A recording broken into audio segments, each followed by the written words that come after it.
નમસ્કાર, nation plus ન્યૂઝમાં આપનું સ્વાગત છે. હું છું તલ પરમાર. છોટાઉદેપુર ગુરુકૃપા યુવક મંડળ દ્વારા શૂટિંગ વોલીબોલ ટુર્નામેન્ટનું આયોજન કરવામાં આવ્યું હતું. છોટાઉદેપુર નગરમાં આવેલ ગુરુકૃપા સોસાયટી ખાતે ગુરુકૃપા યુવક મંડળ દ્વારા શૂટિંગ વોલીબોલ ટુર્નામેન્ટનું આયોજન કરવામાં આવ્યું હતું. આ ટુર્નામેન્ટમાં કુલ 32 જેટલી અલગ અલગ ટીમોએ ભાગ લીધો હતો. આ ટુર્નામેન્ટમાં ગુજરાતના અલગ અલગ જિલ્લાઓમાંથી પણ ટીમો આવી હતી. આ ટુર્નામેન્ટનો શુભારંભ છોટાઉદેપુરના ધારાસભ્ય રાજેન્દ્રસિંહ રાઠવાએ કરાવ્યો હતો. આ કાર્યક્રમમાં ધારાસભ્યની સાથે પૂર્વ ધારાસભ્ય પ્રોફેસર શંકર રાઠવા, જિલ્લા ભાજપ મહિલા મોરચાના પ્રમુખ સજ્જનબેન રાજપૂત સહિત મોટી સંખ્યામાં લોકો ઉપસ્થિત રહ્યા હતા.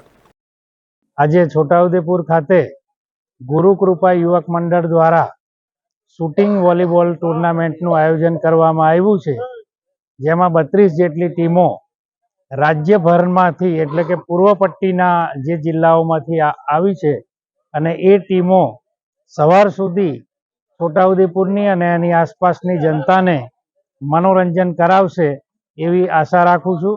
અને આ મેચના ઉદ્ઘાટન કાર્યક્રમમાં અમે આવ્યા. 2 મેચ જેટલી એમને જોઈ છે અને આ મેં તો પહેલી વાર શૂટિંગ વોલીબોલ જોયું છે.